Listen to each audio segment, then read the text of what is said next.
Hello mga ka-warriors, kamusta po kayo? So ayan, mahigit isang buwan rin po ako nawala sa Soulmate. Wow!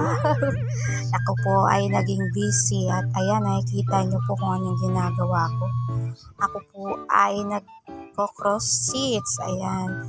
Dahil nung araw ng mga puso ay nagbenta po ako ng flower na cross stitch, ayan. At thank you nga po pala sa mga nag-order. So, ayan po mga ka-warrior yung ginagawa ko kapag wala po akong dialysis. So, ayan, ang aking pamangkin na makulit. Sabi ko, kunin niyo yung cellphone at bigay sa akin. At syempre, nakakagutom at maghapon tayong nagbubuting-ting ng ating mga order. Nagutom ang lola nyo. So, don't judge me kung ano yung kinakain ko. Alam nyo na yan.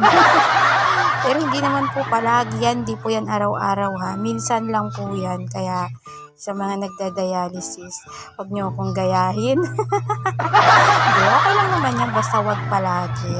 Enjoy life lang po tayo. So, ayan.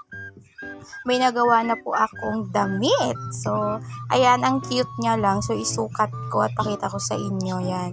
Kahit anong size siya, small.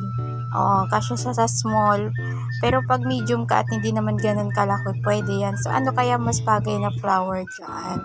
Tapos, ayan, meron pa akong nagawa na parang pa-V siya na shape. Ayan, hindi ko po yan siya pinopost kasi hindi pa parehong tapos. Lalagyan ko pa kasi ng mga flower yan. Ayan po yung pinagkakaabalahan ko kaya hindi po ako nakakagawa ng video.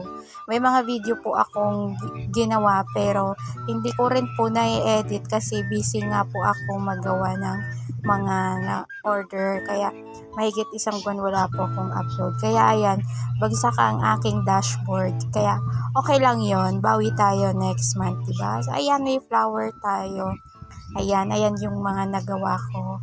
At kasama yan sa mga ibibigay ko. Gumawa din po ako yan ng sunflower. Ayan na po yung tapos na. And then yan. Thank you so much po.